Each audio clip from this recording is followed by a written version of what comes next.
morning. Ayan, amen. So week 2 na tayo sa ating Magnify series. Amen. Kaya today, o ngayong umaga na ito, ibigay natin yung best at all out natin sa Panginoon. Amen.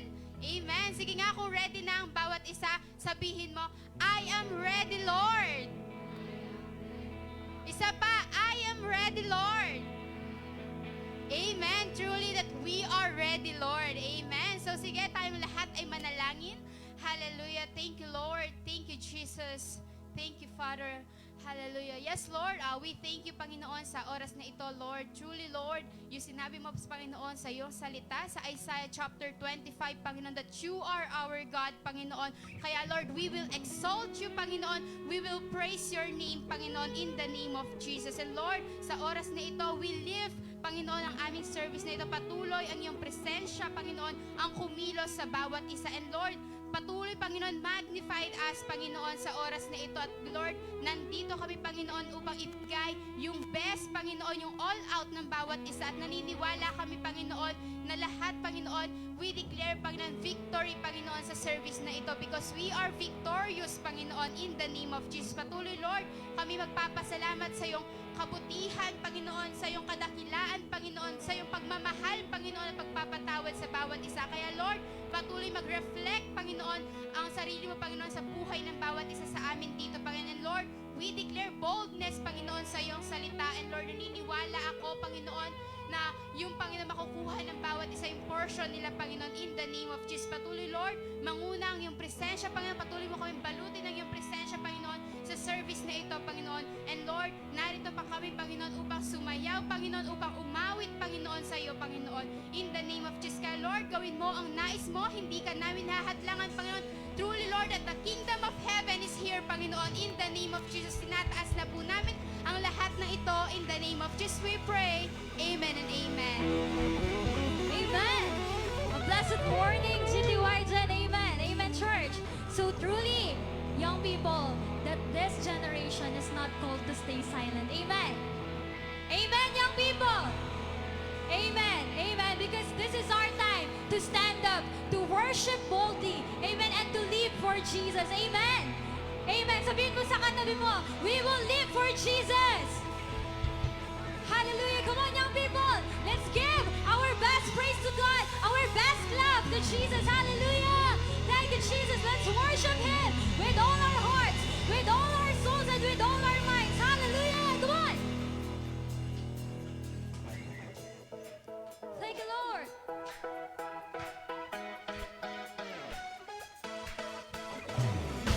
Come on, young people.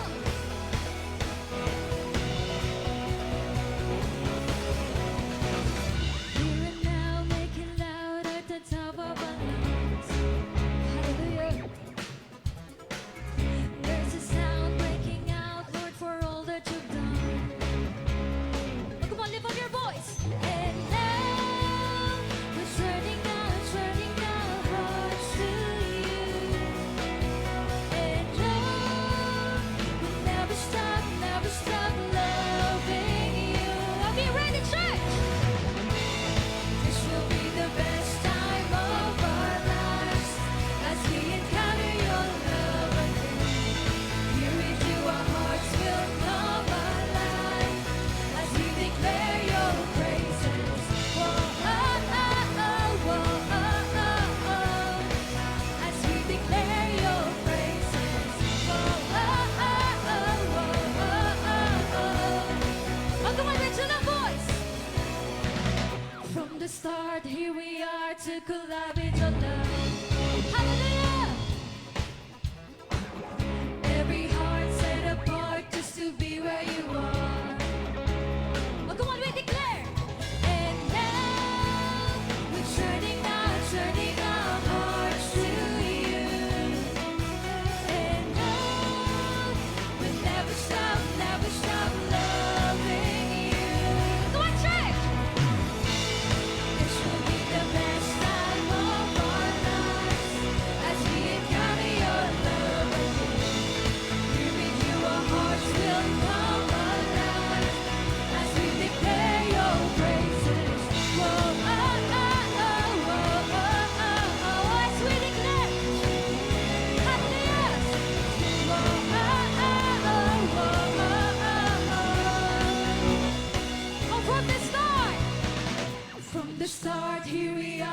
collide with your love.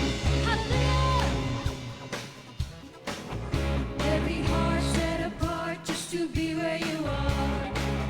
Ako mo, deklarahan mo yan, young people. And now, we're turning our hearts to you. When there is love, we never stop loving you. Hallelujah, come on. This will be the best time of our lives as we encounter your love again. Give into our hearts to come alive as we declare your praises. Whoa, oh, oh, oh, whoa, oh, oh, oh. Come on, give your best as we declare your praises. Whoa, oh, oh, oh, whoa, oh, oh, oh. Come on, hallelujah. This is our time. This is our place. This is our moment to lift your name. This is our time. This is our place. This is our moment to lift your name. This is our time. Come on. This is our place. This is our moment to lift your name. What's that? This is our time. This is our place. This is our moment. Come on, lift up the name of Jesus. Hallelujah. Oh, we thank you, Jesus. Oh, we say.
washing over me. Oh, lift up your voice.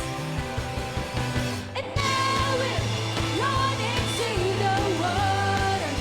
Jesus, take me deeper, saturating me. Oh, it's a moment.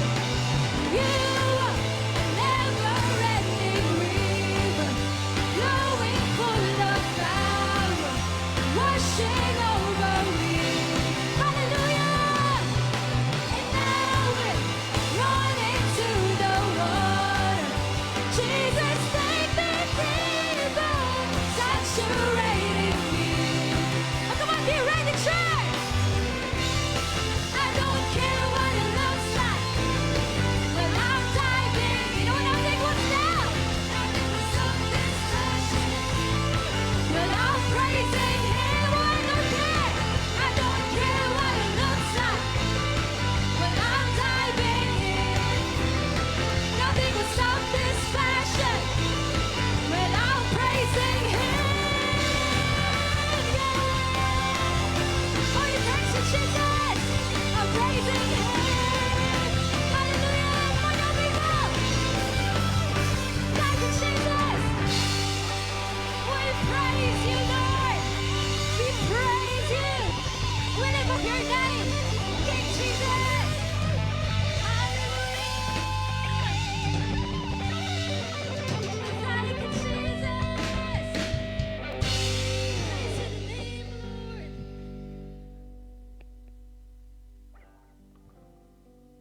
Oh, hallelujah.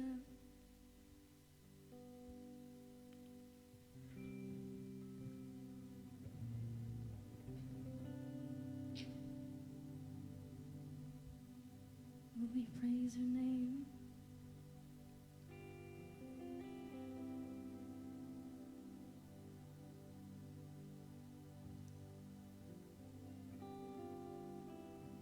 Come on, let's continue to lift up the name of our King.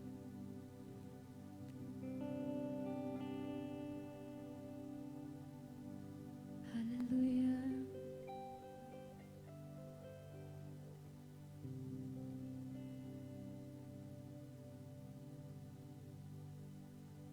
Oh, we honor you, Jesus.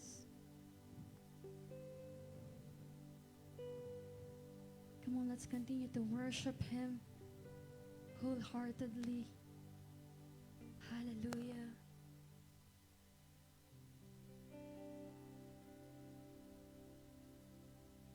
Let's continue to declare that Christ will be magnified in us, in our words, in our actions, and in our lives. Hallelujah.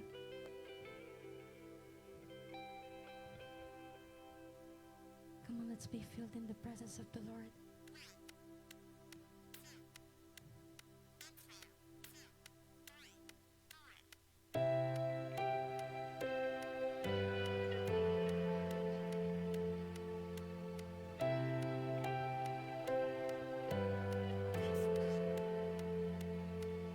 Creation suddenly articulate with 1,000 tongues to lift one praise. From north to south and east to west, we hear Christ be magnified.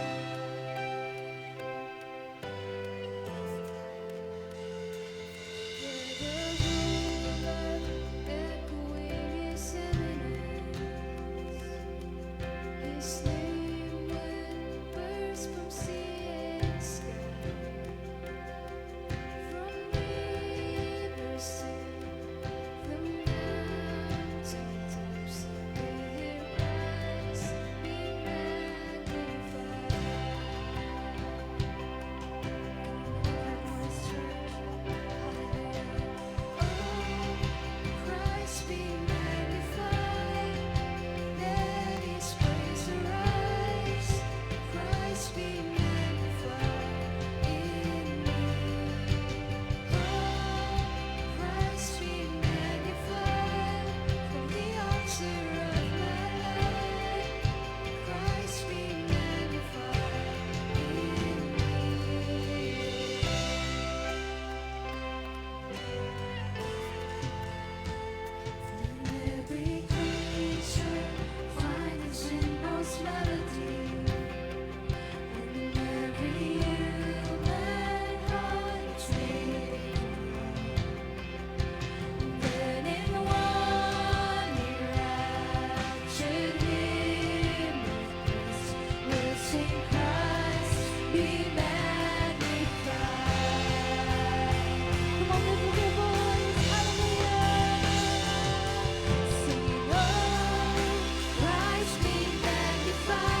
reach just the doorway into resurrection life. And if I join you in the suffering, when I join you when you rise, and when you return in glory, with all the angels stand to sing my heart will still be singing, my soul will be the same.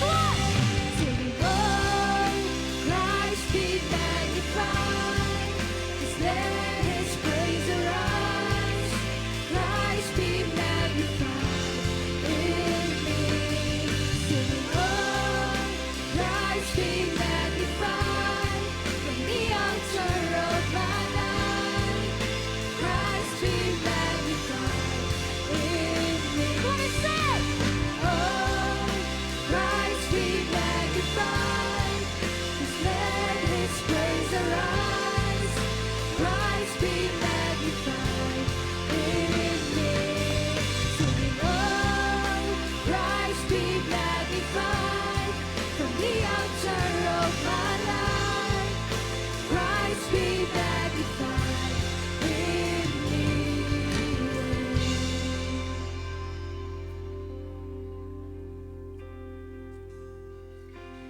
Oh, Christ be magnified, let His praise arise. Christ be magnified in me. Come on, lift up your voice.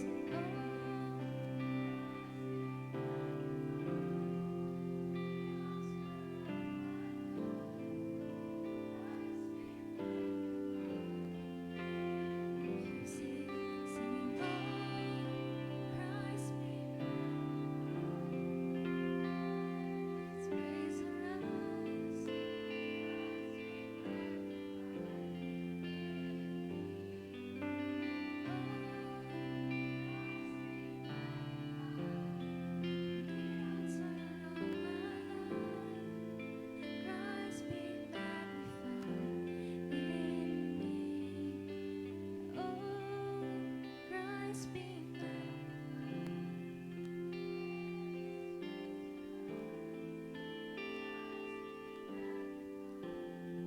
Come on, let's declare.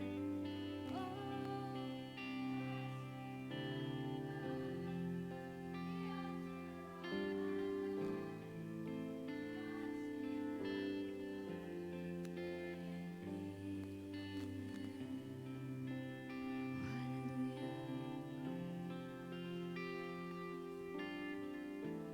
be magnified.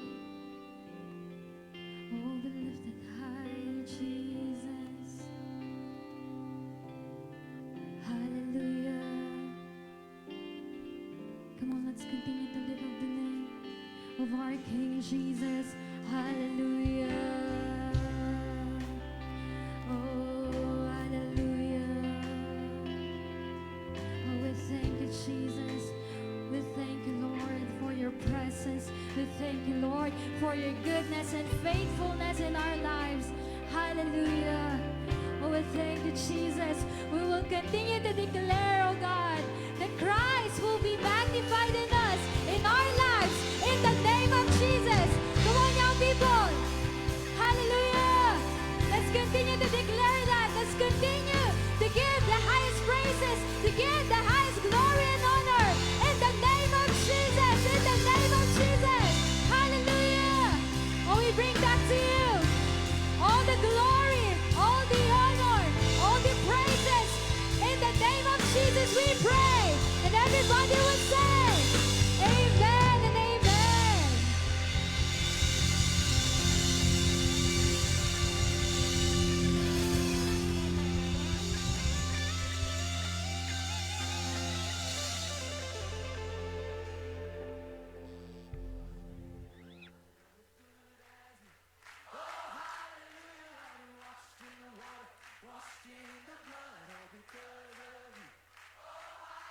Let's go.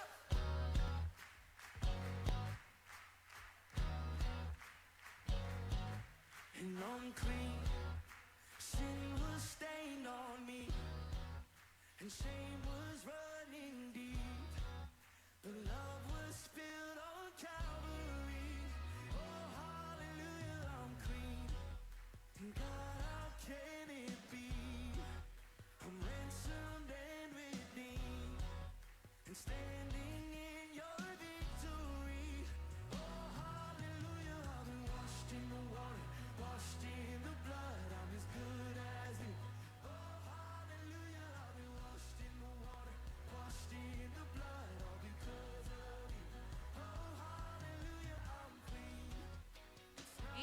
Ayan, shalom kajitis. I know ang lahat ay na-blessed. Amen.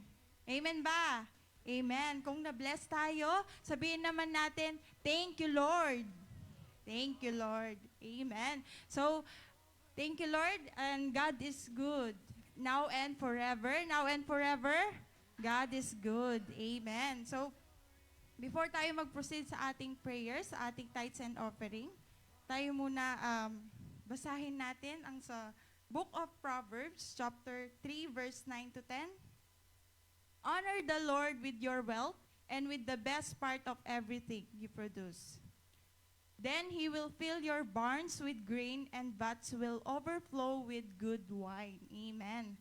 So sabi dito, so whatever we have in this life is let's give the best for the Lord with a grateful heart and also trust God that He will sustain and provide everything for us. Amen. Amen. Sige, tayo ay tumayo at i-prepare natin kung ano yung the best para sa Panginoon with a grateful heart. Amen. Sige, let us pray. Sige, hallelujah. Ama, sa pangalan ni Jesus, maraming salamat sa mga kabataan, Lord, na nandito ngayon na nagkaloob. Panginoon, para sa inyo, Panginoon, Lord, dinideklara po namin, Lord, whatever, Panginoon, na mga needs nila, Lord God, ay patuloy, Panginoon, na pinrovide mo na because you are our provider, O God, in the name of Jesus. And Lord, salamat, Panginoon, sa mga blessings, O God, na patuloy niyo na pong binibigay sa araw-araw, O God. Lord, we know, Panginoon, that you are our God, Panginoon, that will provide, O God, sa lahat, Panginoon. And Lord, lahat, Panginoon, na mga kaloob na ito, Panginoon, ay magagamit, O God, sa inyong kaharian, O God, and sa paghayo, Panginoon, sa mga kabataan, O God, na hindi pa nakakakilala sa inyo, that ito'y maggamit sa pag-reach out sa kanila. In the name of Jesus, O God, Lord, kami nagpapasalamat, O God. Lord, sa lahat, Panginoon, we bring back all the glory, O God, praises and honor. In Jesus we pray. Amen. Lord, I'm just grateful that I got to wake up today. You take my worries and hurries and fade them to gray. You have good plans for me, that's what you say. That's how I know everything is gonna be. I woke up late and the house is a wreck. Couple bills on the counter, I don't wanna check. The car needs gas and an oil change. I guess I'll get around to that next. 'Cause my son. Ayan, a blessed Sunday morning, ka-GTs. Ayan. Pakitignan mo nga yung katabi mo at pakisabi, huy, ibang glow mo today. Yes! Lalo na si Nori. Ayan. Nakikita nyo ba yung glow nila today? Ayan. Sinabi ba nila sa katabi nyo? Sinabi nyo ba? Parang wala akong narinig. Isa pa, sabihin mo kaliwat kanan. Huy, iba ang glow mo today. Lalo na kay Nori. Ayan, naniniwala kami na yung glow na yan ay hindi aksidente dahil nandito ka ngayon at hindi aksidenteng nandito ka. Amen!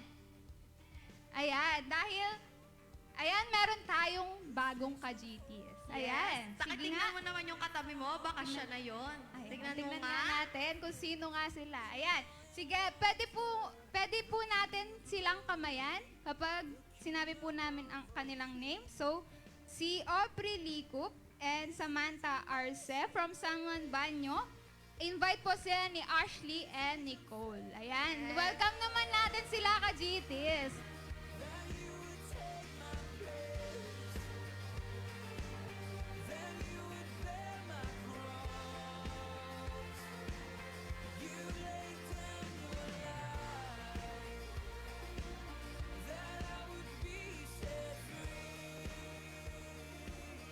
Ayan, welcome sa ating GTY Gen family at IPJM Arayat. Amen. Hindi aksidenteng nandito ka ngayon, today. Amen.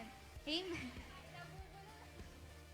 Yes na yes, amen. So ngayon, welcome sa ating youth service at welcome sa ating youth series entitled #Magnify. Ayan. Ayan.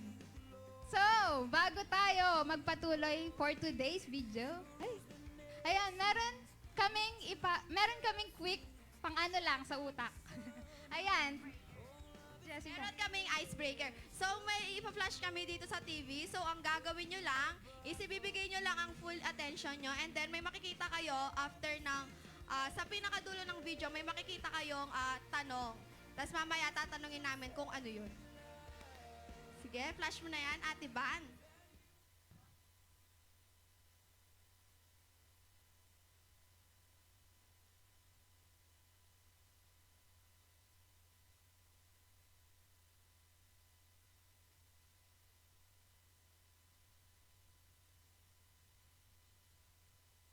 Ayan, what word caught your attention? Totoo. Totoo yan, Hindi yung failure, Ayan, Jesus daw. Yun. So, tama, no? So, kung ano man po yung pinagdadaanan natin ngayon, let us just remind us na mag-focus lang tayo kay Jesus. Amen. Ayan. Kung ano yung Focus na kayo kay Jesus. Focus. Eyes on me. Ayan. So, ngayon naman, let's proceed sa ating mga announcement. Ayan. Unahin na natin ang ating promised land. Ayan. Patuloy namin kayong ina-encourage to save 2 pesos per day. Ayan. Alam naman namin na may ginagawa ang Panginoon behind the scene. And alam natin na kapag pinangako niya, talagang gagawin niya. Amen ba? Ayan, kaya patuloy natin isupport ang ating Promised Land Project. And with the cheerful hearts. Amen! Ayan. So, next naman is ang ating midweek service. So, sino dito yung mga wala ng pasok?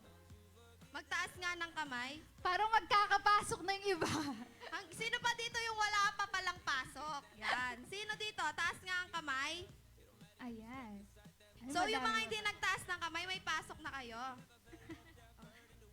So, ini-encourage namin kayo, lalo na yung mga youth na wala pang pasok, na mag-attend ng ating midweek service. Every Wednesday yan. Per this week, ang midweek service natin is ma-a-adjust siya ng Tuesday. Pero at 5:30 p.m. pa din. So, ano nga bang ginagawa natin kapag midweek? So, ang midweek, dito tayo marerefresh. Marerefresh tayo kay Lord sa loob ng 1 week. Syempre, dapat need natin marefresh kay Lord. Kailangan natin ng power, kailangan natin ng parang si Nori. Tingnan nyo naman ang blooming niya. So, pag lagi nating nakakasama or nakakausap si Lord, makakatulong yung midweek service. So, attendan natin siya. Ay, 5:30 naman. So, alam ko naman na yung iba dyan is walang ginagawa. So, pwede tayong maki-join. Open na open ang church para sa atin. Amen ba? Amen. Amen. So, next naman is ang ating Kingdom Invasion or prayer meeting. So, ano bang meron doon? Any idea ba sa inyo kung ano meron sa prayer meeting? Siyempre, prayer. Prayer meeting nga eh. So, ano bang ginagawa natin sa prayer meeting? Siyempre, nagpe-pray nga. So, nagpe-pray tayo. So, ano pinagpe-pray natin?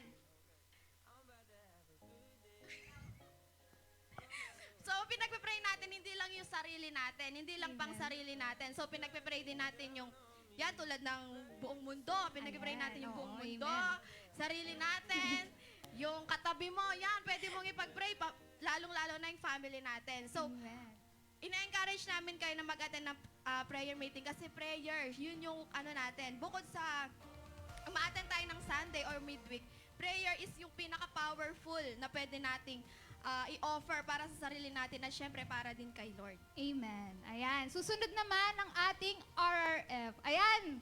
Sino yung mga may RRF na dito? Or yung mga wala pang RRF? Or ruling and reigning family? Ayan. Ayan. Ano nga ba ang ginagawa? Ay, meron palang RRF Youth. Ayan. Meron din tayong RRF Young Adults. And meron din tayong para sa mga parents, which is RRF Adults. Ayan, yung mga wala pa, ayan, ina-encourage namin kayo na mag-join na sa ating RRF. Pwede natin i-approach ang ating mga pastors or even mga youth leaders, especially sa ating youth director na si Ate Gail. Ayan. Ano ba ang ginagawa natin sa RRF? Ayan. Pwede, dito, mas lumalalim yung understanding natin sa Word of God. And syempre, nagkakaroon tayo ng spiritual family. Amen! Magjo-join ba yung mga wala pang RRF? Ayan. Amen. And additional announcement lang sa mga trainees and regular members po ng worship team. Na-adjust po ang ating theory and actual training po. Mamaya na yan. Dapat sa June pa siya. So, na-move siya mamaya na. So, ayan, ina-encourage namin kayo na mag-stay and mag-join sa ating training na ito. And at exactly 1:30 p.m. So, ayan, yun lamang po. Huwag na natin patagalin pa. Ayan po pala. At syempre, sino na dito yung excited sa ating Week 2 Youth Series? Ano nga ulit? Ang title ng ating Youth Series? 1, 2, 3, go! Yes, last week sobrang powerful ng message, pero feeling ko mas powerful ang message ni Lord ngayon sa atin. So may mas i-reveal sa atin si Lord, kaya wag natin patagalin pa, hintayin natin si Pastor. Ayan, sige. Hintayin mo. Ayan. Ayan. Wait lang, stay put. Stay put lang po tayo.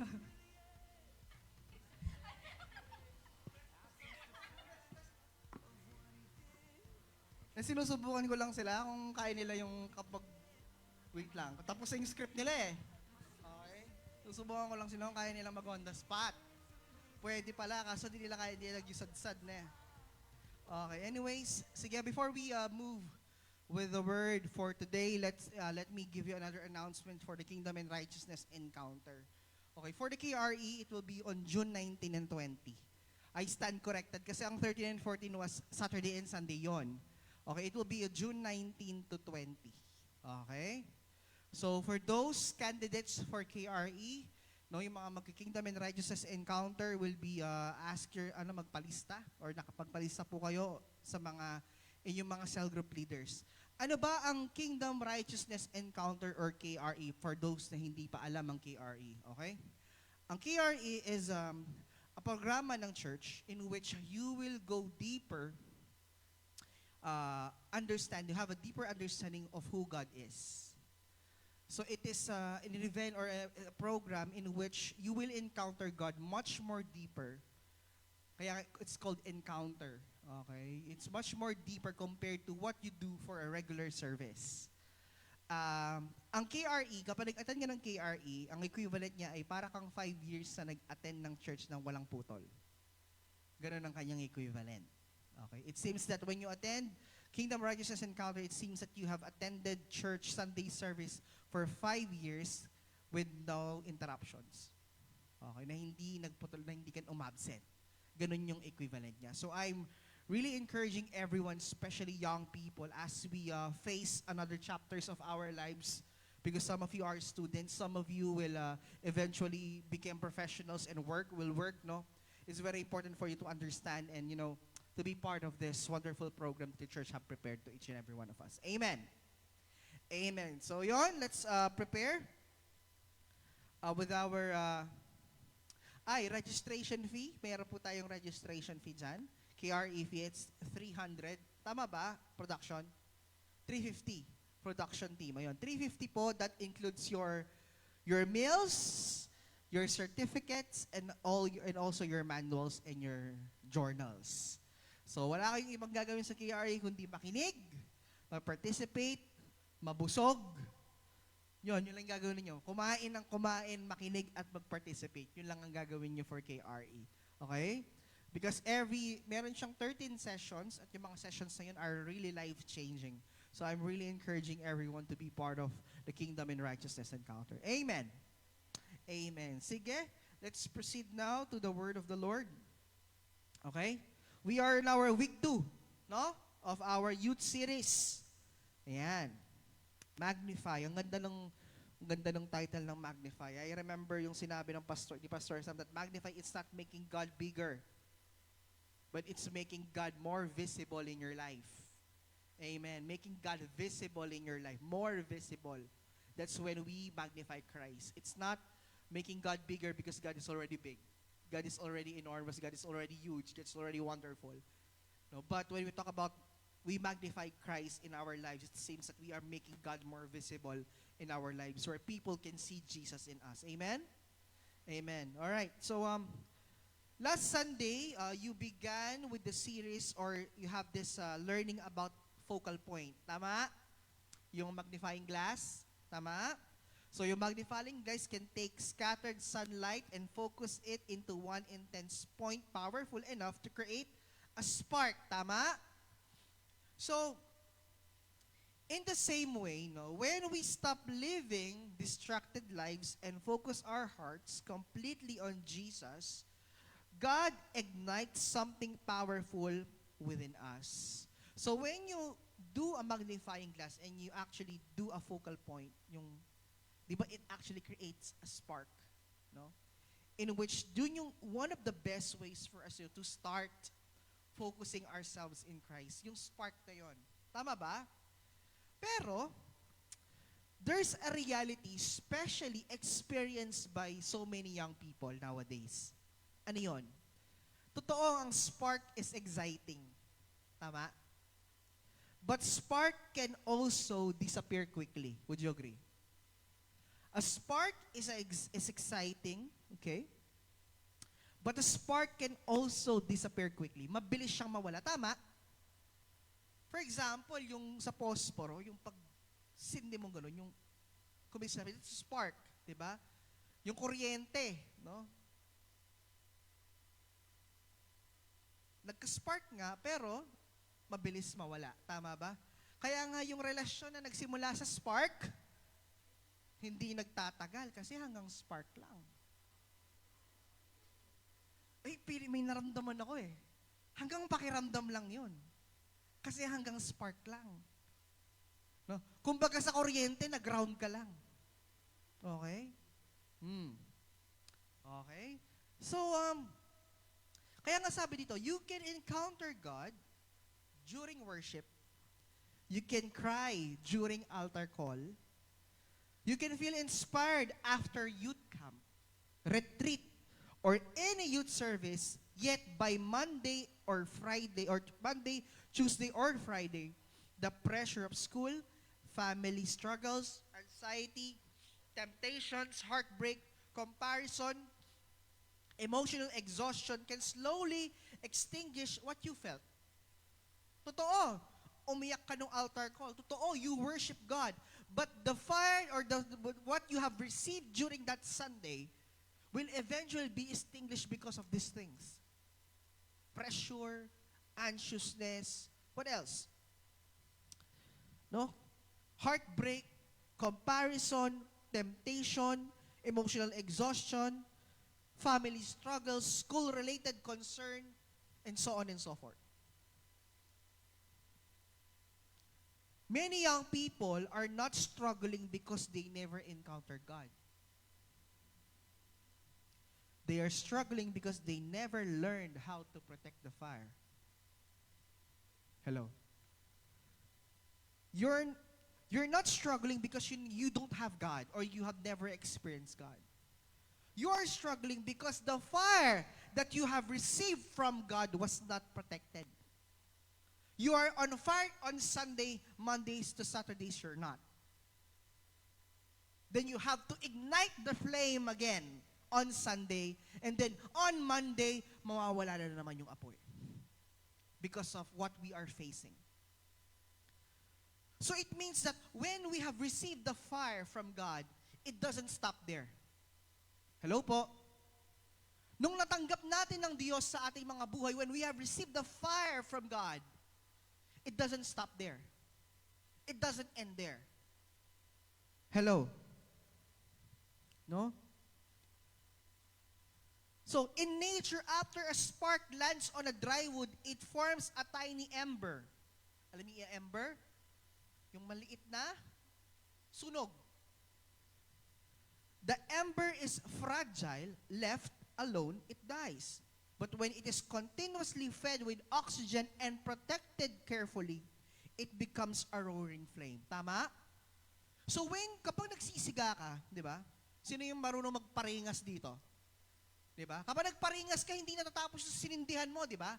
Anong gagawin mo para lumakas ang apoy? Dadagdagan mo pa. Kung may gasolina ka, bubuhusan mo ng kerosene para mas lalong lumiyab. Tama ba? Kung magdapog ka, bala yung dapog. Sino yung nakapagdapog dito? O yung iba hindi pa nakapagdapog. No. Kung magdapog ka, di ba, ng gawan mo, kapag sinindihan mo yung mayroon kang papel or yung dahon na tuyo, anong gagawin mo? Dadagdagan mo pa ng dahon para lumakas ang apoy. So it doesn't stop when you ignite. You have to protect it. You have to make sure that you will create an enormous flame to sustain the fire. Am I making sense with you? Okay, so eventually, spiritually, many of us already carry embers into our hearts. Meron tayong maliit na apoy, or meron tayong apoy. What's that?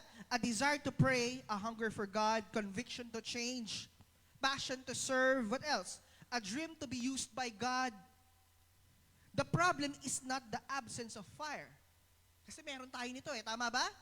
We have the desire to pray, we have hunger for God, we want more of Him, conviction na magbago, yung gusto mong magsaserve.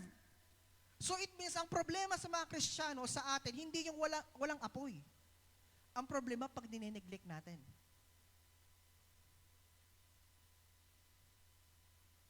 God is not just calling us to experience a momentary spark.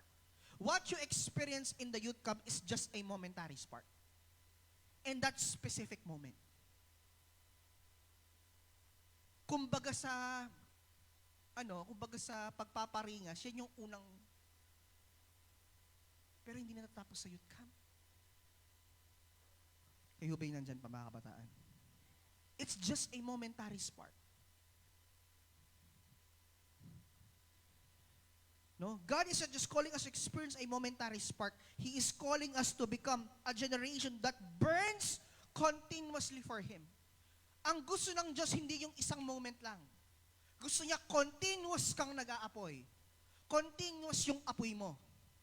Kayo ba'y nandyan pa mga kabataan?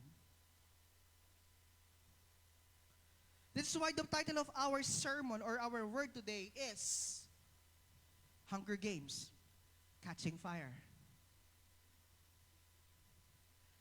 I would like it to add it, protecting the ember. Amen.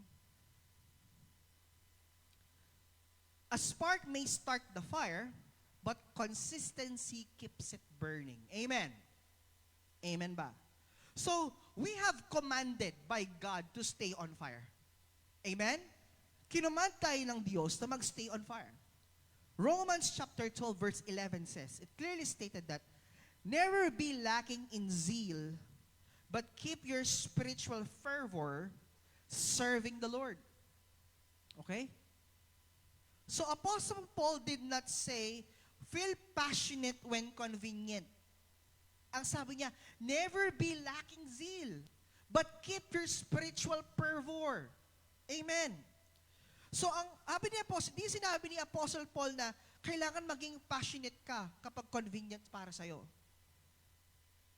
Hindi niya sinabing, be on fire only during church events. Hello? Be on fire during youth camp. Amen?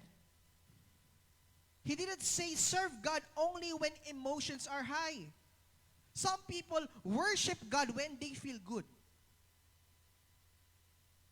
Do you think God is not worthy to be served even though we don't feel good? Do we only worship God, or do we only encounter or see or praise and worship God when we feel good? We only go to church when we feel good. How about on the things that we don't feel good? Can we still worship God? Mga kabataan, can we still serve God even though our life doesn't make sense anymore?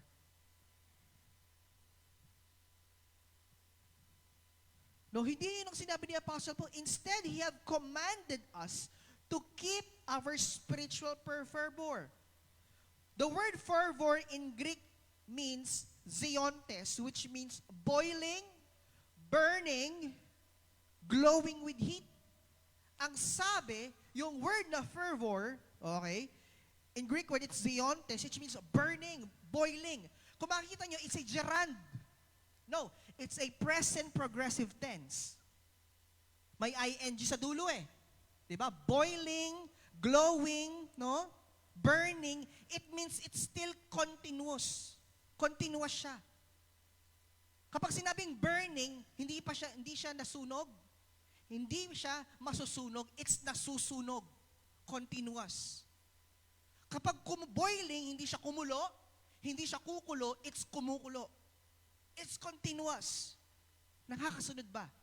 So, ang command ng Diyos sa atin is to be what? It's a continuous be on fire with God. Continuous burning, continuous boiling, and continuous glowing with heat in Him.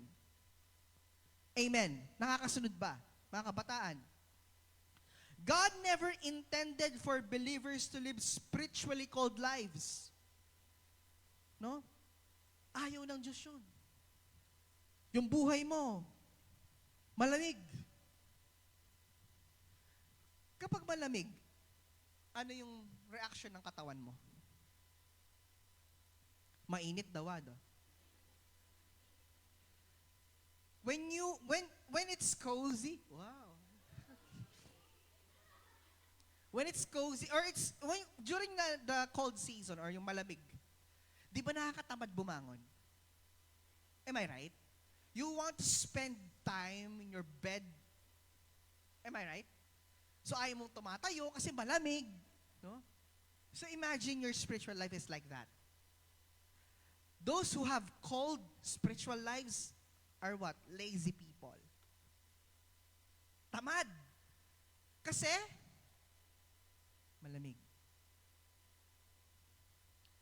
Meron ba kayo nakitang nagwo-workout na hindi pinagpapawisan? Yung 100 kilo na yung binubuhat niya, ni isang patak ng pawis, wala pa rin, nanuhulog. Why? It's because the more when they feel heat, the more they become consistent. Tama ba? Di ba pag nag-workout ka, di ba? Pag pinagpapawisan ka, doon mo mas nararamdaman na kailangan mo magtuloy sa mga nag-workout. Ako kapag nag-workout ako around 4 p.m. kasi naglalakad ako eh. Or nagte-treadmill ako. Yan. Kapag pinagpapawisan ako, mas lalong ginaganahan mag-workout. Pag hindi ako pinagpapawisan, feeling ko walang nangyayari. Tama, di ba? Yun yung parang mindset. Pag pinagpapawisan ka, parang feeling mo may nangyayari sa workout. Pero pag di ka pinagpapawisan, parang may mali. No? Kasi you have to ensure what? You have to be consistent. Unfortunately, many Christians today settle for what? Occasional prayer. They feel when they want to pray. Sunday-only Christianity. What's that? You only Christians during Sunday. Kristiyano ka lang pag linggo. No? Pag Mondays to Saturday, hindi ka Kristiyano. You're going back to your old lives. Am I making sense? Emotional worship without commitment. Yung talagang makapagpuri ka. No? Yung talagang grabe yung iyak mo eh. Emotional worship eh. Pero pag sinabi ni RRF leader, may RRF tayo, di ka pumupunta. Hello? Tama? Kapag altar call, active eh, no? Yung kapag pagpe-pray na ng pastor, gustong nagpapapray sa pastor. Pero kapag kapag oras na para magbasa ng Bible, oras na para manalangin, oras na para sa gawain ng Panginoon, ayun, ayaw mag-commit. Hello, mga kabataan, nakakasunod ba? Inspiration without transformation. Ayan. Totoo na naman nakaka-inspire ang Bible when you read it. When you read the Word of God, you will be inspired. When you go to church and listen to the Word of God, you will be inspired. Whatever word it is, as long as the message comes from the Lord. Pero marami sa mga Christian, especially sa mga bataan, nai-inspire sila pero yung buhay nila hindi nagbabago. Hello? Inspire ako kasi sabi ni pastor ganito eh. Pero once you go home, your life doesn't change. Bakit hindi ka nag-transform? Because you keep yourself doing your old ways. Jesus said you cannot serve two masters at the same time. It's either you will hate the other or love the other. Hindi pwedeng dalawa ang master. You just have to choose which is which. Ikaw o ang Diyos. Amen? The greatest enemy that you are facing is not Satan. The greatest enemy that you're facing is yourself. When you watch, bakit? Pag humarap ka sa salamin, si Satanas nakikita mo? Ha? Nakakatawa kayo, di ba? But logically, it makes sense. So when you face the mirror, do you see Satan? No, you see yourself. The greatest enemy that you are facing is yourself. Alam mo, kahit saan kongregasyon ka pa pumunta, pag yung sarili mo ang may problema, you will not transform. Ito nakakalungkot. Si Jesus nag-preach, but he was still persecuted by the Pharisees. Am I making sense? Kahit pumunta ka pa ng mga malalaking church, victory, CCF, kahit si Tetay last time mag-pray sa'yo, may problema ka sa sarili mo, walang magyayari. Hello? Kilala niyo? Kahit siya mag-pray over sa'yo, if you have problems within yourself, you will not be transformed. If you're still keeping yourself to be your master, you will not transform. Amen. Nakakasunod ba mga kabataan? So ano yung instructions natin? Keep your spiritual fervor. Yeah, why? Because God desires more than attendance. He desires a burning heart. A boiling kettle only stays hot while connected to the fire. The moment the fire is removed, the water slowly cools down. That's in physics, right? Logically, if gusto mong kumulo ang takure, ilagay mo sa apoy. Pero pag inalis mo sa apoy yan, it cools down. In the same way, when we disconnect ourselves from God's presence, our passion gradually fades. Pansinin nyo, when you had been so active with God, and then you decided to be disconnected, when you come back, it's very hard to come back. Tama? Why? It's because you had been disconnected. Nalagay ka sa rep ng matagal. Pastor Jing, may thermos naman. Ang thermos, lumalamig din, tol. Tama? When you've been away with God and tried to come back, ano nangyayari? It's very hard to come back. Bakit mahirap? Kasi nandun yung feeling of what? Insecurities and then being anxious na parang baka hindi ka tanggapin. Oops, prodigal son. If you felt that way, read what the Father did to the prodigal son. Kung sa palagay mo hindi ka tatanggapin ng Lord, hindi ka tatanggapin ng church, basahin mo yung prodigal son. Amen po ba? So ask yourself honestly, number 1, am I spiritually boiling or spiritually cold? Assess yourself. Am I pursuing God daily or occasionally? Is my relationship with God growing or weakening? Whenever I am, go and have a journey with God, sa journey ko sa Panginoon, lumalakas ba ako or nanghihina ako? When you become weak, the problem is you don't keep yourself being on fire with the Lord. Amen. So what's this? Stop depending on emotional moments alone, but rather develop spiritual discipline. Kasi minsan tayo mga kabataan, nakadepende ang pagiging on fire natin sa Panginoon base sa emosyon natin. Tama? Kung sinagot ka ng girlfriend mo, talaga nang, mag-church ko. Di ba? Pumasa ako sa board. Mag-church ako. What happened? The situation didn't go in the other way around. Can you still go to church? Di ba? Nakakakita niyo yung ibig sabihin? No? Kasi you are serving God based on what you feel. Oo nga naman, pag motivated kang mag-church or dahil sa sitwasyon mo, gusto mo nag-church. But how about in the situation in which you need God the most? Nakakalungkot ito eh. Kung kailan kailangan mo ang Diyos, doon ka umaalis. Diba? You feel to yourself that you are anxious. You feel weak. And yet you decided not to go to church. Diba? Sorry for the word, pero it's a suicide. Yung alam mong kailangan mong kumain, pero mas pinili mong mag-diet. Diba? You already weak. You need food. Pero sabi mo, hindi ako kakain.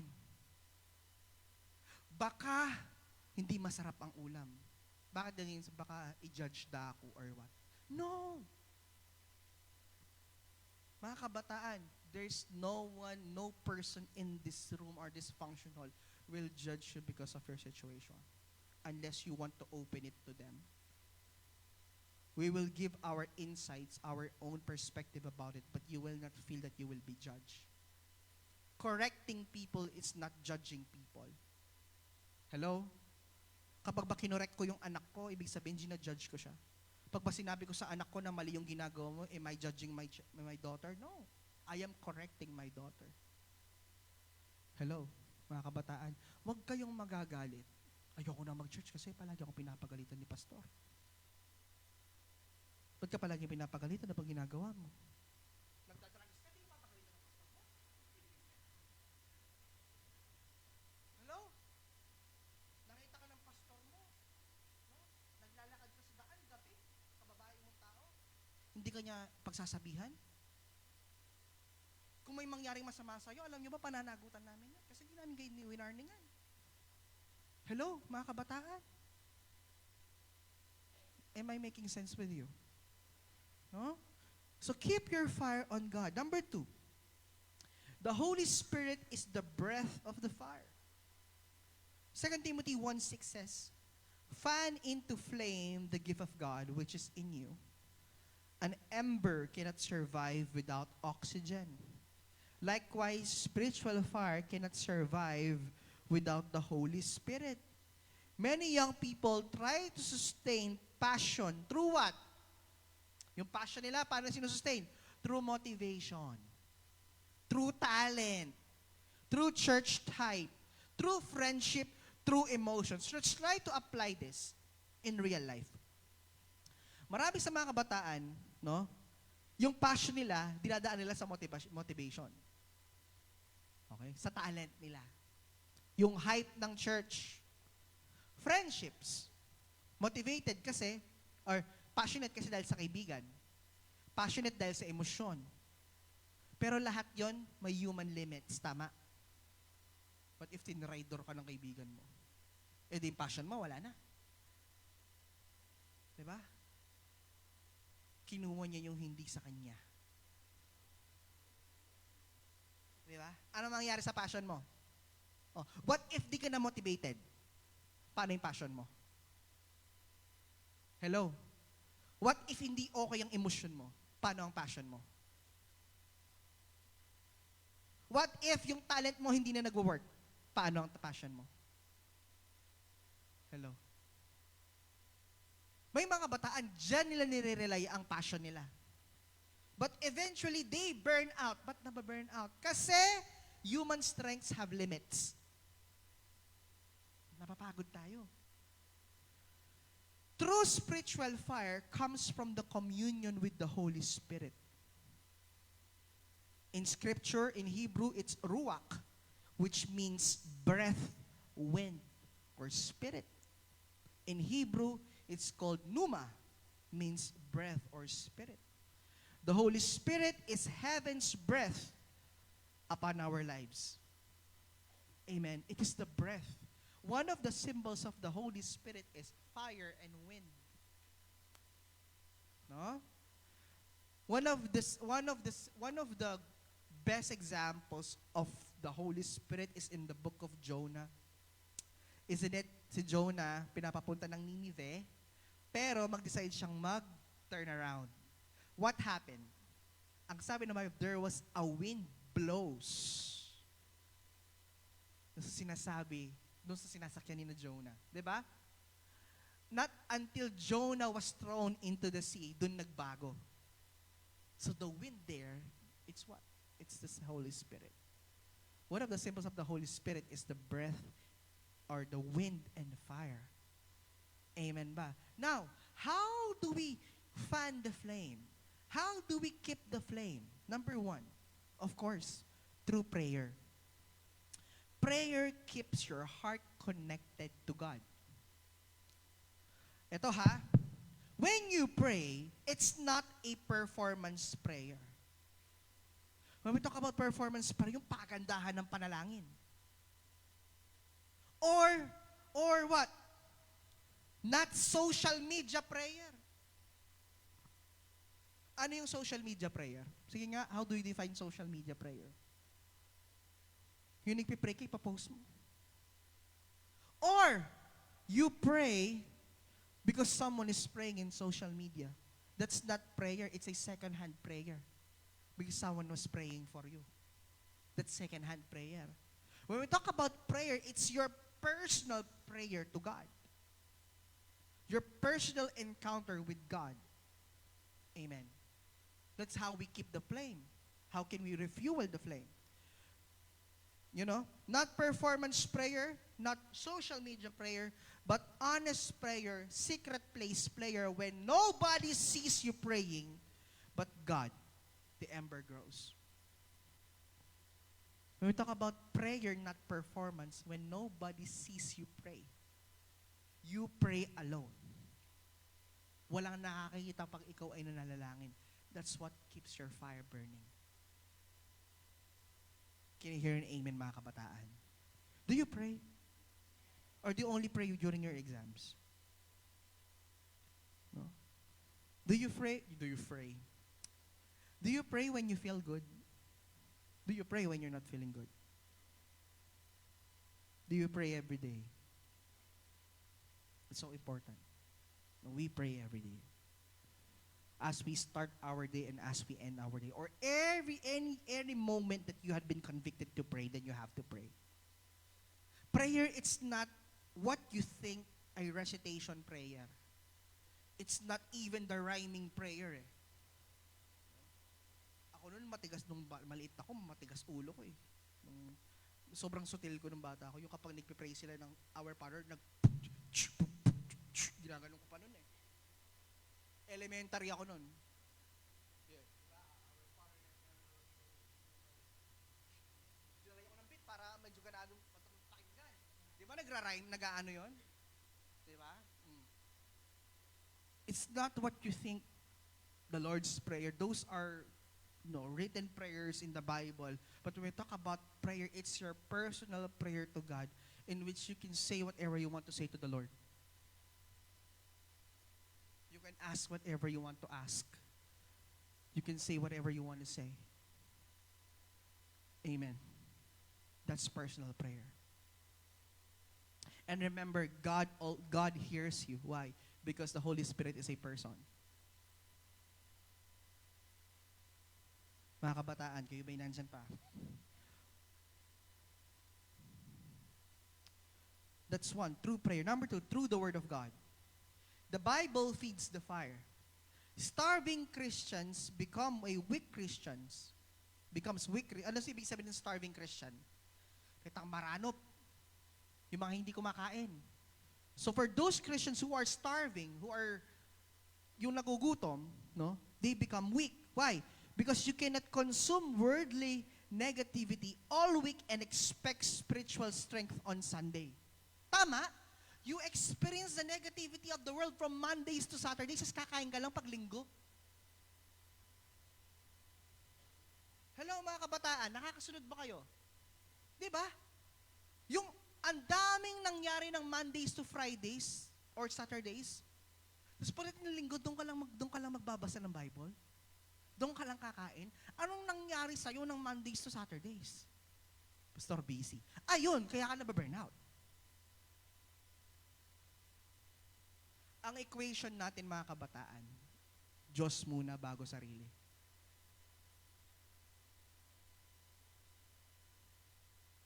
Amen. It's God first before anything else. Before you start your day, it's God. Before you end the day, it's still God. Amen. Before you do something, ang Diyos muna. You have to read. You have to eat. Di ba? Kaya nga yung iba, pag nagbibanggit ka ng verse, di sila makarelate kasi di nila nabasa. Si David, sino yun? Siya, yun bang basis ba yun? Di ba? Kilala niyo si Jezreel? Si Jezreel. Oh, sino si Jezreel? Anak ni Hosea. Oh. Nandun na ba kayo? Umabot na kayo doon? Wala pa. Oh. Pag umabot kayo doon, malalaman niyo sino si Jezreel. Si Absalom, kilala niyo si Absalom? Sino si Absalom? Anak ni David, kapatid ni Absalom eh. Kapatid ni Solomon. Okay? Diba? Those are characters in the Bible eh, diba? Did you know that Noah, naabutan niya pa si Abraham? It's not written in the Bible, but in the timeline, when I studied it, si Noah, inabutan niya pa si Abraham. Yung buhay ni Abraham, inabutan pa ni Noah. Si Elias, kilala si Elias. Si Eliseo, kilala si Eliseo. Good. Babasa ng Bible.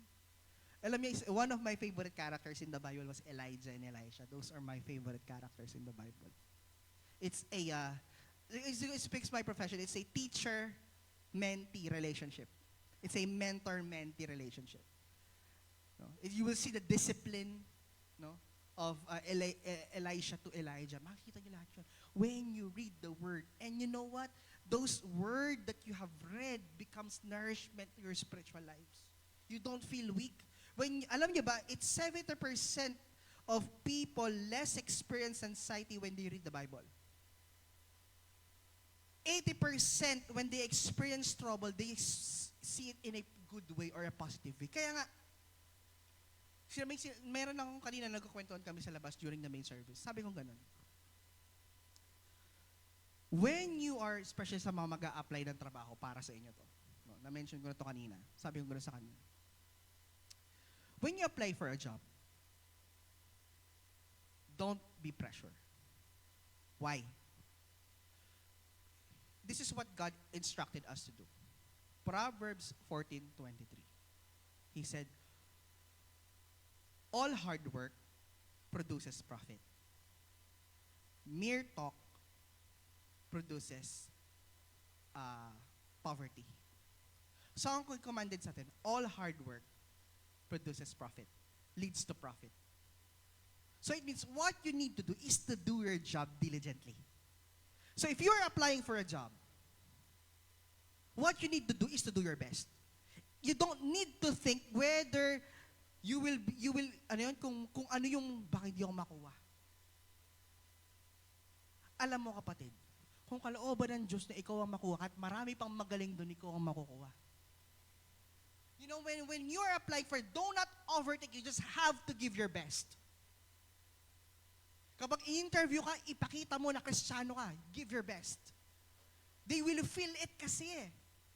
When you do demonstration teaching para sa mga teacher na nag-a-apply, just have to give your best. And then once you go out to the school, don't think, ano yung mga what if ginawa ko to? No, don't think. You know why?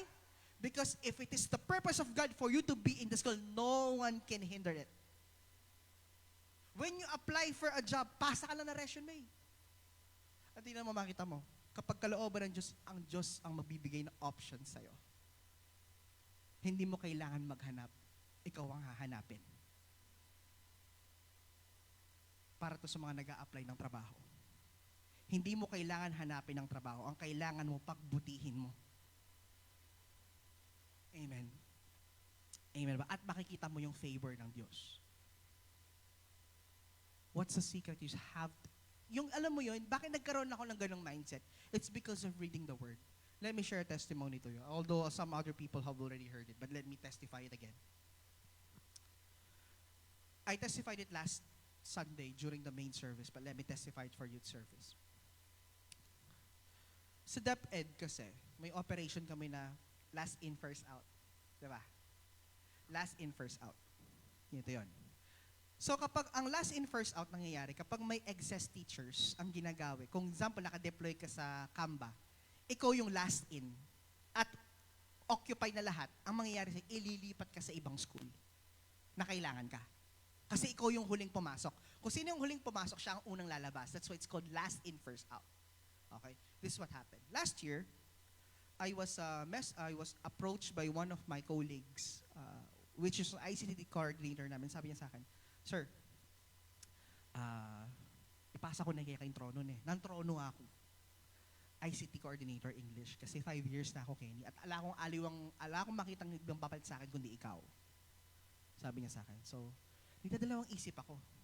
Kasi baguhan pa lang ako. Baka isipin ng mga matatanda teacher, bida-bida ako. Alam mo yung ganon? So, ang ginawa ko, kinausap ko yung mentor ko. Sabi niya sa akin, yung master teacher ko na nag-under ako sa kanya. So, kinabi ko ganyan sitwasyon. Sabi niya sa akin, Reb, kunan me yan. No? Sabi lang kaya, akit may benepisyo na yan pagdatang ng Aldoan. So, kinuha ko siya. And then, I did my job as an ICT coordinator. I coordinate everything. I fix everything. Kaya nga nabata ko sa Excel, yung mga data, ina-analyze mo, aayusin mo. And I did my job diligently. Before, nung di pa ako yung nag-take over, barely submit saktong deadline na pagpasa, pero nung ako yung nag-took over, it took over 2 days before the deadline, tapos na kami. Kasi I want to do my job diligently. And my mindset during that time, I just want to make it easier for my co-teachers. Paano ko mas mapapadali yung trabaho? That's my mindset. So I did my job diligently. No? I didn't say no. My boss can contact me 24/7 kahit gabi kailangan niya ng data, ibibigay ko sa kanya. Wala akong sinabi. Kahit ano. Hindi ako nagreklamo. I just did my job. And then, this school, this year, nagkaroon ng tanggalan. Kasi, kulang ng sobra ng teachers. Nung nagbilang ako, panglima ako sa last in. So, merong 4 na huli sa akin bago ako. Sa top 5 ako. Sabing ganon, alam niyo nung nangyari, this is what God did. Talagang sobrang gusto ko siya tinetestify kasi alam ko Diyos ang nag-take over. Nung tanggalan moment na, sabi ng head teacher ko, Ma'am, sabi niya sa principal, pwedeng lakoy, Mr. Makapagal. Kasi school-wide data in total na. Mapili kami pa chele kome. Sabi ganun nung head teacher ko. Ngayon, sige, ni principal. Maglakota na mo DO. Kasi merong direct hired sa PHS, meron din direct hired from DO, naka-deploy lang sa PHS.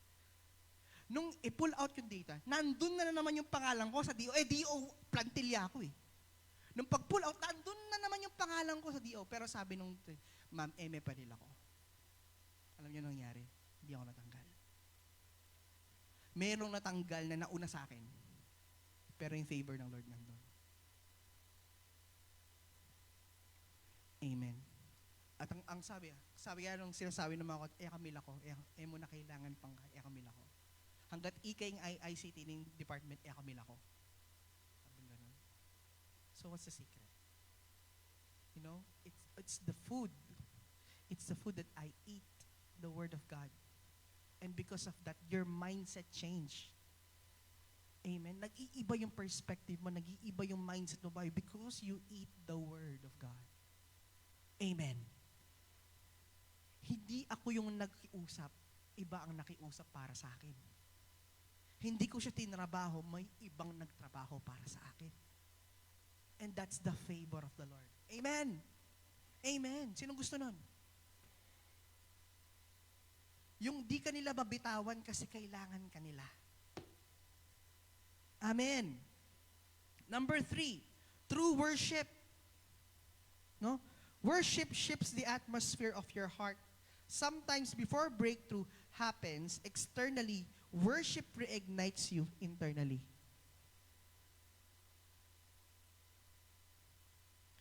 So another way to keep the to keep the flame is through worship. Why? Because worship shifts the atmosphere of our hearts. Iniiba yung atmosphere. Isn't it when you worship, everything changes? Nagbabago.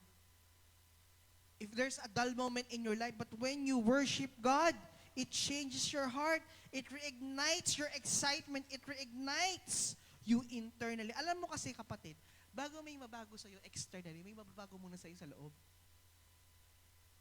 Amen? At kung anong nasa loob, yun ang lalabas. Halimbawa, sa school, college, kung anong natutunan nyo sa school, yun din naman ang applications or those theoretical applications that you learn inside the school will be eventually those applications that you will done outside. Pansinin nyo sa mga teachers dito, nung nagde-demo kayo nung pre-service nyo, pagdating nyo ng application, ano sinasabi? Yung paano kayo mag-demo ng pre-service, di ba? It's the same approach that you do when you are in service. Ano yun? Kindly pick up the pieces of papers under your chair. Tama sa motivation ninyo. Di ba? Kahit walang papel, kindly pick up the pieces of paper under your chair. Kaya nga ako sinasabi ko sa mga estudyante ko sa mga DABS, ayoko naririnig yun.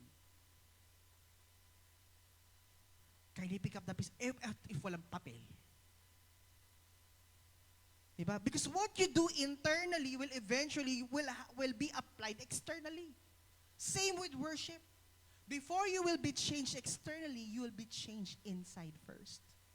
Amen. Mga kabataan. And number 4, of course, through obedience.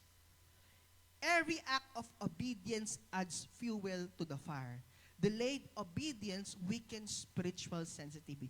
Kapag may pinapagawa ang Lord and then you obey, it actually ignites the fire. But when you disobey and did not do what God asked you to do, it actually lessens your spiritual sensitivity. And may I discern. Why? Because you don't obey. Uulitin ko. Your life, your spiritual life doesn't end in church. It usually be seen at home. Alam mo bakit? Tanong ko, kung may mga magulang kayong hindi pa nagsisimba, paano yun sila may encourage magsimba kung wala silang nakikitang apoy sa atin? Kung alala nga hakit na kailangan tamo, na migbayo tamo, do you think we can encourage our parents to come in church if there's something in us na may problema? Amen ba mga kabataan?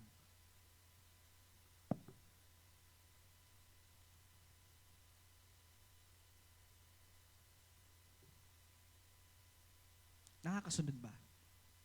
So it always starts internally. Huwag kang maghintay ng another youth camp bago ka mag-apoy ulit. 1 year na naman hihintayin mo bago ka mag-apoy ulit. Gusto nyo munang maggulong-gulong bago kayo magka-apoy. Buriyo pang mag-barbecue kayong makapakanyan bago ko manape. Na, am I making sense with you? Oh. Diba? Gusto nyo muna yung gumastos kayo ng 2.5 bago kayo maka-experience ng apoy? Hindi ko sinasabing, wag na kayo mag-youth camp. Ang sinasabi ko lang is, if hihintayin mo mag-youth camp uli bago ka umayos uli, may problema ka. Alam mo yung problema mo? Dito, tsaka dito. Mahirap pag dito lang yung problema mo, no? Dito, tsaka dito ang problema mo. Your mindset and your heart. Bible says, out of the abundance of the heart, the mouth speaks. Kung nanay laman ng puso mo, yung lumuwal. Nung may mukha ka, yan yung lumuwal. Nung magana ka, yan yung lumuwal. Nung mapanutos ka, yan naman yung lumuwal.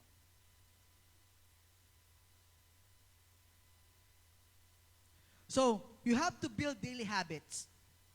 No, you spend time in prayer, Bible reading in the morning or in the evening. Worship God before sleeping or before you do anything else, you worship God. Journaling what God speaks to you.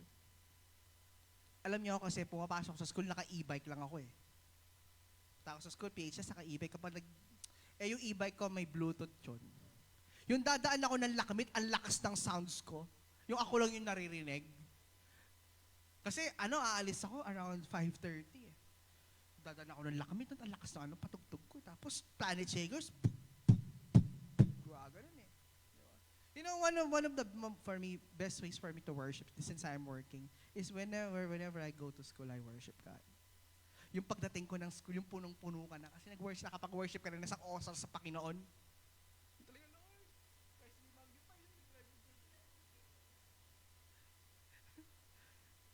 That's why when I start my day, everything was fine. Why? Because pagdating ko sa PHS, punong-puno na ako. Nakapanalangin na rin ako nun. Pero mga ba mag-drive ko, mag-tanks ko. Yan ako. Hindi lang ako pumipikit kasi nag-drive ako eh. Pero yung pagdating ko doon sa gate, alam mong puno ka na.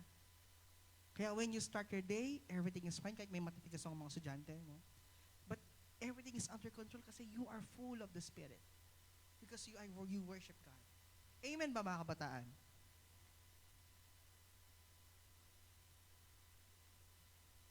So, bottom line is, small consistency produces strong fire. Amen.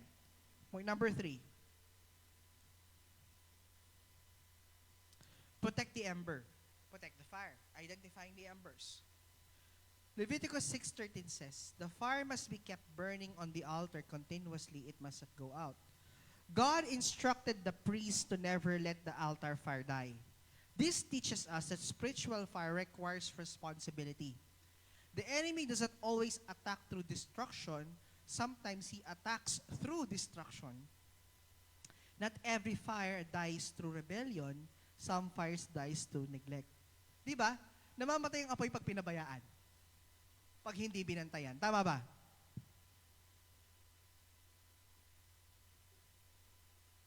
May mga apoy na hindi namatay dahil intentionally siyang pinatay. Namatay kasi pinabayaan. Ano ba yung modern day fire killers natin? Number 1 is distraction. What's that? Too much scrolling. No? Sino dito yung nag-share ng video ni Alex Gonzaga? Di ba? Nag-trending yon. Di ba? Oh. Too much entertainment. No? Kaya nga ako, di ako nagtitiktok eh. Ano-ano yung nakikita ko eh. No? Sino yung nagtitiktok? Nagtitiktok kayo? Ako hindi talaga ako, hindi ako nagtitiktok. Ang pinaka-social media na ginagamit ko is YouTube. Mahilig akong mag-search, mahilig akong manood ng mga snippets, mahilig akong manood ng mga concerts, mga tutorials. Yan ang pinaka-YouTube talaga yung gamit na social media account ko. Facebook, hindi rin. Madalang lang din ako mag-post, no?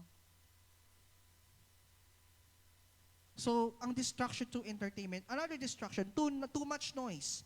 Many people lose passion not because they stop loving God, but because they slowly lost their focus. Tama ba? Tama? Yung nakaka-active King Church, but because of your school, you had been distracted. Marami po kasi kaming ginagawa sa school. I know. Pero bakit yung iba? They can still manage not to sacrifice their schooling and also their commitment sa church. Paano nila ginagawa yon? Hello, mga kabataan. Busy ko po kung school. Busy lang naman din nga mo. Hello. Pati kayo umiimik. No? Nawawala yung passion natin sa Diyos. Hindi dahil tumigil tayong mahalin ng Diyos. It's just na wala tayo ng focus sa Kanya.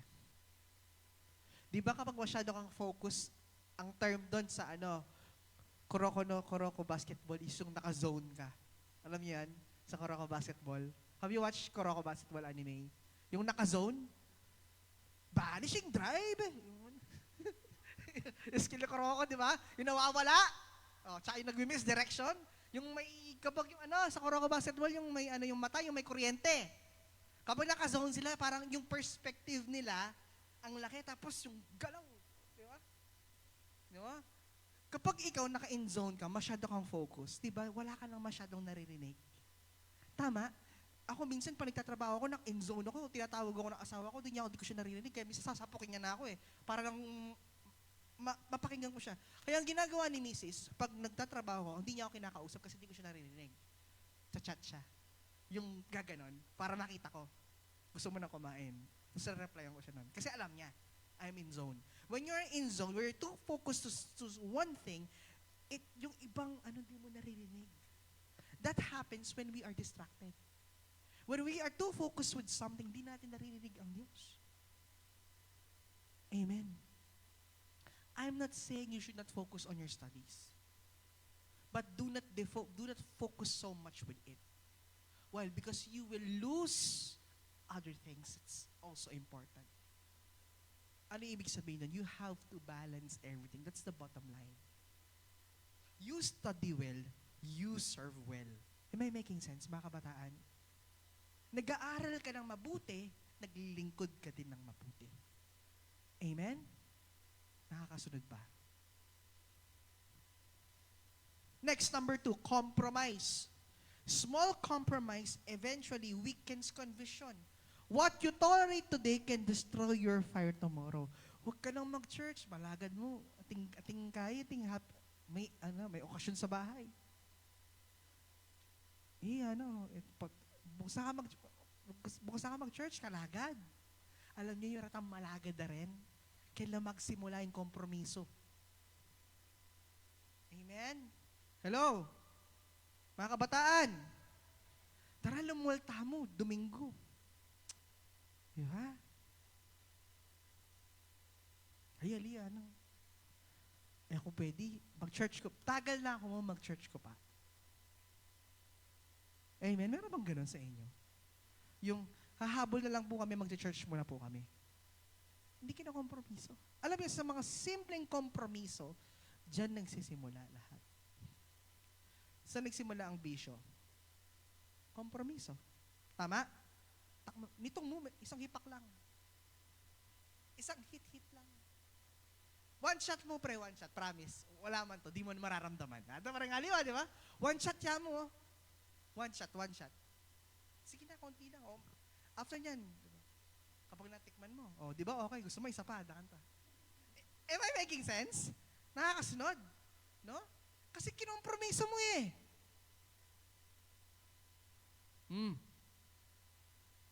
Tapos itataka ka, bakit pag nag-church ka, parang wala ka ng gana. Paano kinompromiso mo? Hello? Mga kabataan. Number 3, isolation. Isolation, an ember separated from the fire cools quickly. Kapag po nahiwalay, this is why community matters. No? Yung kapag ina-isolate mo yung sarili, ibig sabihin ng isolate, hinihiwalay. Pag hinihiwalay mo yung sarili mo sa mainit, lumalamig ka. Tama ba?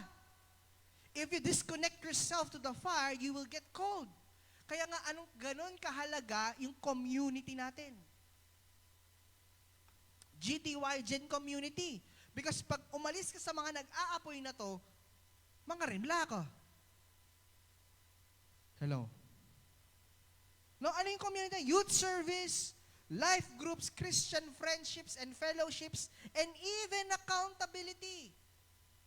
That's why youth service is important lalo sa inyo. Amen? Lalo na nangyari ng youth camp, di ba? Grabe yung naging closeness ninyo. That's community. No? Si Jade ayaw yung kunin chinelas kasi nandun ako. Pinaghanap niya pa yung ate niya. Umikot ng camp, inikot ang buong White House. Hinahanap ang chinelas. Yung pala, nagtatanong naman ako kay Jen, kanino chinelas to? Yung pala, alam ni, Jade na nandun ang chinelas, ayaw niyang kunin kasi nahihiya siya sa akin.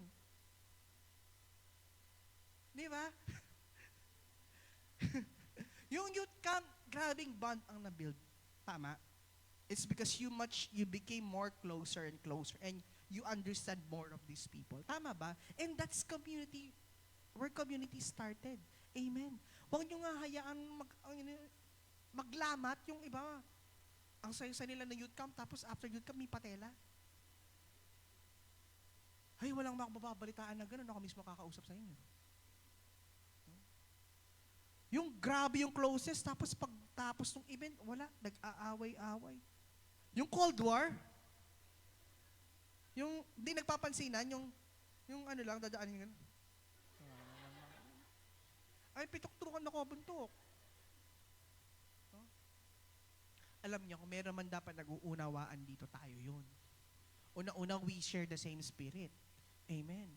Kung meron di makaunawa sa atin, yung unbeliever, kasi nga syempre, di niya maunawaan yung ginagawa natin, di ba? O mahilila, tsaka alam, kikyak na, ano ito ah? Diba? Of course, tayo naiintindihan dapat natin ng isa't isa. If there are misunderstandings because of differences, then you have to settle it. Amen. Ganun ang Kristiyano. Ang Kristiyano, peacemaker. Hindi ikaw yung budburan ng issue. Alam mo, nung youth camp, ang lakas kumain niya. Sinabi ni Pastor sa isang sesto lang, 3 kinuha niya, pre. Sabi, isang manok lang, kumuha pa ng tilapyang Galit ako kay Jen, di niya ako binigyan ng pancit canton. Ganon. Those are just small things, right? And within this community, alam niyo, you will be sustained. Sino may pinagdadaanan ngayon dito? Chat nyo si Gail. May lalapitan kayo, promise. Meron ako recommend. Meron po ang problem. O lapitan nyo yung mga leaders. Kaya na yung handling yan. No? Problema ko po, tuition, pastor eh. Ay, mas lalo nilang kaya yan pag pray ka nila. Oo. Lalo na yung mga ate nyo ngayon, working na yung mga yan. Anong sabi ni Ate Bernyo? What is money? Money is not an issue. What is money? Paper only, daring haliwa. Diba? Oh. Alam nyo, mga bata, may lalapitan kayo. Meron kayong gusto itanong, tanong nyo kay Nori. Gusto nyo mag-mission, tanong kayo kay Nori. Dadali niya kay Isabela. Oh. Diba? Strategies in teaching, tanong kayo kay Sir Jones. Professional teacher yan. Oh. Filipino, sir, no? Yung field of special. Oh. Driving kay JC. Paano maiwasan ng aso sa daan? Alam niyo yan? Paano mag-diet? Kay Jersey. Ha? Tsaka kay Dur. Oh. How to stay fit and stay in shape? Oh, kay Jersey kayo magtanong. Marami. May teacher dito, may magiging engineer dito, may nag-gym dito, may model dito. Uy, model ng yung poster ng Adele Grace. Oh, di model siya. Oh. Di ba? Oh. May mga accountant. May mga office-related work.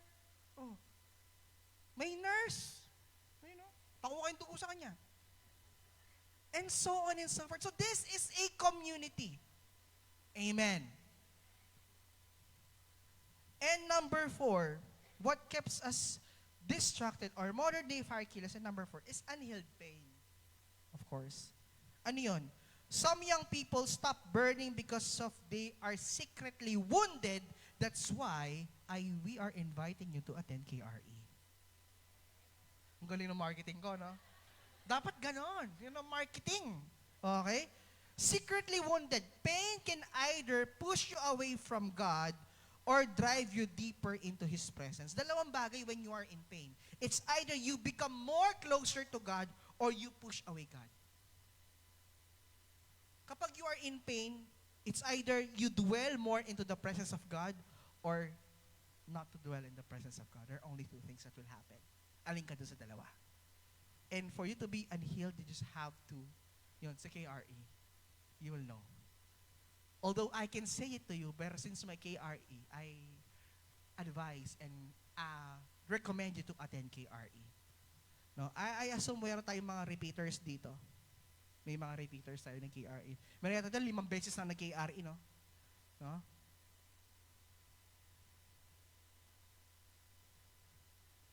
Kasi kailangan nyo. Amen ba?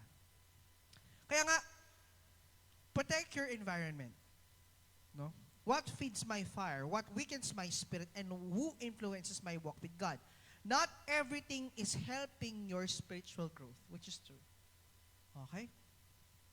And lastly, last point. Small embers become great flames. Many people overlook small beginnings. But throughout Scripture, God often starts with something small. Halimbawa, di ba? Yung mga maliliit na apoy na sinimulan ng Diyos, or the fire, the small ignited fire by God, it becomes a great flame when it is sustained. Halimbawa, ano yung mga something small na yon? Number 1, a shepherd boy named David became a king. a young man named Timothy became Paul's successor. Fishermen, and then to become a disciples. A tiny mustard seed can actually when it grows, it actually, what do you call that? Sustain everything. Never underestimate small spiritual promptings. An ember may look insignificant when it is small, but it contains the potential for wildfire. Tama ba? Yung isang maliit na apoy na pag nagtuloy-tuloy, kaya niyang sunugin ng buong gubat. Tama? Kaya niyang maging wildfire. Yung sa small ignited fire, once it is sustained, once it is protected. What are the embers in your life? Maybe your ember is what? Your desire to pray. Your conviction to stop a sinful habit. Diyan nagsisimula yan. Burden for your classmates. Nararamdaman mo sa mga klase mo na, alam mo yun, na gusto mo silang maligtas. Passion to serve. Ayan, yung passion mo sa paglilingkod. That could be what? The embers, small embers that can become a great flame. Ano ba yun? Hunger for revival. Gusto mo magkaroon ng revival sa pamilya nyo, sa mga klase mo, at sa mga taong malapit sa'yo. And of course, calling to ministry. Yung pagkakatawag sa isa ministry. Saan ka ba tinawag? Do not ignore those holy promptings because every revival begins with one ember. Amen. Sa palagay niyo ba, pinanganak kami ng ganito na? Ganito na kami katatas magsalita? Nagsimula kami sa ministry ng hindi ganito. Nagsimula ako ng projectionist. Hindi yung ano, ay pinipindi yung ganyan. Alam mo yung OHP, yung incandescent light, yung yellow, tapos may acetate, yung pinapatong ng gano'n. Tapos pag napuspus ka, hindi mo malipat kasi pinapalit mo siyang gano'n. Ganun kami nag-start sa ministry. Hindi naman agad dito. Tapos nag-tambourine dancer ako. Naniniwala ba? Nag-tambourine dancer ako nung... Ano yung talagang Gracel? Nag-tambourine dancer ako. Naging dancer ako ng church. Kaya nga grabe yung criticism ko sa dance pagsayaw. Kulang-kulang yung galaw niya. Kulang. Yung kamay niyo, ayusin niyo. No? Kasi naging dancer ako. Bago ako tuloy naging instrumentalist. Nagsimula ako gitara. Tapos naging worship leader. Tapos hanggang sa napunta na ako dito. Pero hindi naging madali. It's a process. So kung ano man yung entry levels nyo ngayon, yung small, wag hawakan nyo yan. At kapag naging consistent ka, it becomes a great flame. Yung passion mo sa pananalangin, yung gift mo sa pananalangin, pagpatuloy mo. If you have calling to be part of worship team, then wag ka na magdalawang isip, sunod na. Amen ba? Nakakasunod ba mga kabataan? No? Si Charles, sasaraduhan lang ako ng pintuan niya nung nag-aaral pa ako sa San Agustin. Biro mo kapalipal yan, alas 2 ng hapon, kumakatok kami, ayun lang kami pagbuksan sila, dalawang magkapatid. Nahihiya daw sila, tinan nyo naman. Ngayon, ano na, worship leader na.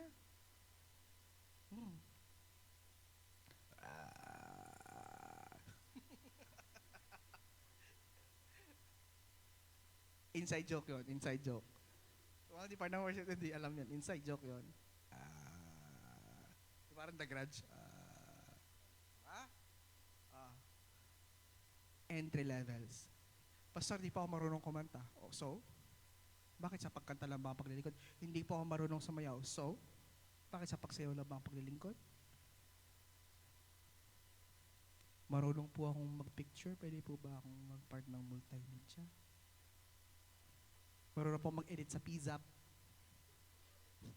Ano yung PZAP? Panahon natin yung PZAP. May PZAP pa ba? May PZAP pa. Panahon natin yung PZAP no? Marunong po akong mag-edit ng video. Diba? Nakakakanta po ako kahit konti. People person po ako. Pastor, all around ako. TESDA. Si JC, dakilang runner yan. Pagawa mo dyan, kahit ano gagawin niya. TESDA yan, TESDA, no? Welding, agricultural, plumbing, kahit yung pagsisinda ng yung pagkuha ng kahoy, alam niya eh. Oh. Alam mo yun? Those are those small embers. Amen! Hallelujah. Now, lastly, no? The fire is not dead. Maybe today you feel spiritually dry, exhausted, distant from God, emotionally drained. Maybe the fire you once had feels gone.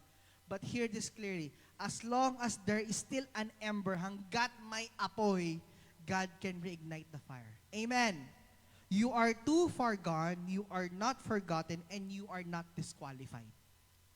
If you feel that you are weak, no, you are not yet disqualified. God's still breathing over your life. The enemy wants you to believe the fire is over. But heaven says the flame can rise again. Stop being satisfied with memories of old encounters. Amen. Stop watching others burn while remaining spiritually passive. Take responsibility for the altar of your heart. Then you have to seek God daily, protect your ember, invite the breath of the Holy Spirit, and watch how God transforms you. You know, a tiny ember can become a blazing flame. A struggling student can change into a bold witness. A wounded young person into a revival carrier. A distracted generation becomes a generation on fire where Jesus can be magnified. Amen. Can we all stand? Full band. Full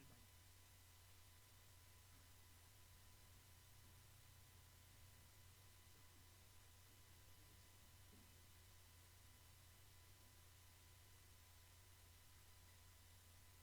Can we worship God once more before we continue? Before we pray.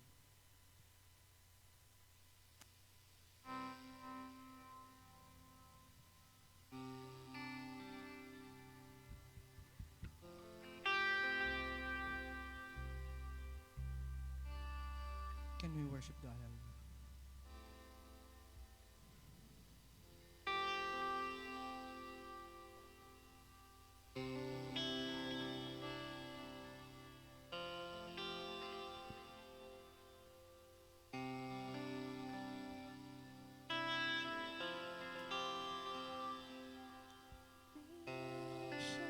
Suddenly articulate with 1,000 tongues to lift one prayer. From north to south and east to west, with your cries be magnified.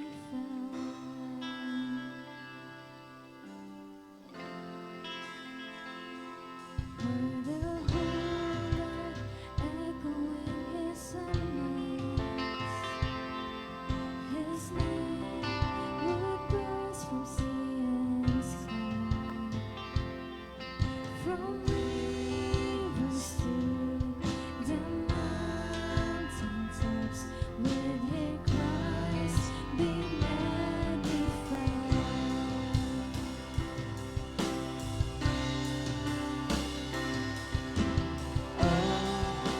Christ be magnified. Let His praise arise.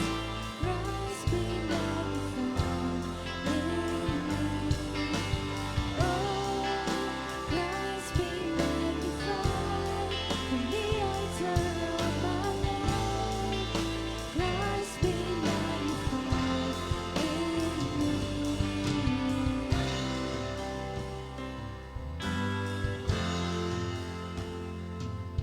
Every creature finds its inmost melody, and every human heart its neighbor. Then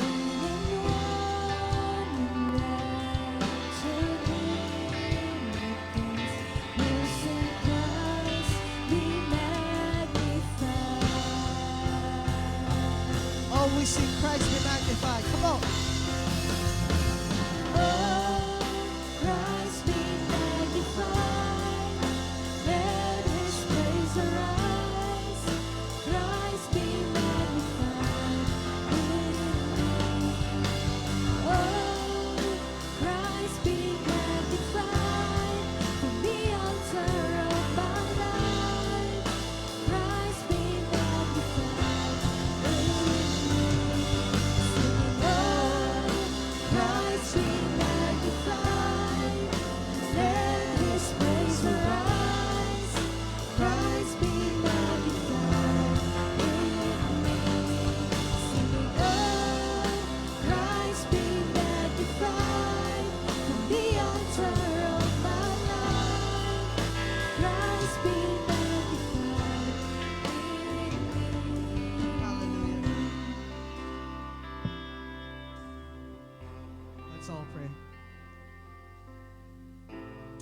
Hallelujah. Lord, continue to reignite my spiritual fire as I walk, oh God, in this journey with you. Continue to work in me, through me. And Lord, as we pursue you and dwell in you, God, let our fire shines and let our fire keep burning in every season of our lives, oh God, in good times and in bad times. On the things, whether in things that we are okay and not okay. Lord, whether we feel good or not, oh God, Lord, continue to keep the fire burning in the name of Jesus. Holy Spirit, continue to breathe onto the ember in my heart, oh God. Lord, whatever that starting point that I have right now, God, I give it to you. My calling, my passion to serve, my passion to pray. Lord, my burden for those people who are unsaved. I know, God, that you are with me. And through me, oh God, everything is possible. Lord, continue to remove distractions and compromise from my life. Whatever distraction I have, Lord, we cancel it in the name of Jesus. Holy Spirit, continue to work on me and help me to discern what are things that are yours and the things that are not. In the name of Jesus.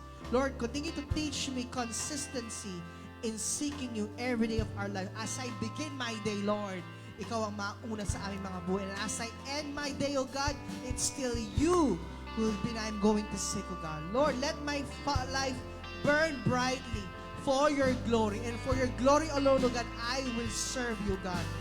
Lord, we know that a spark can start a moment, but a sustained fire can transform an entire generation. Lord, in this generation, oh God, let your name be magnified in my life. Not making you big, but making you visible in my life, oh God. Lord, we thank you, God, for you deserve all the highest glory and honor and praises. In Jesus' name we pray. Amen and amen.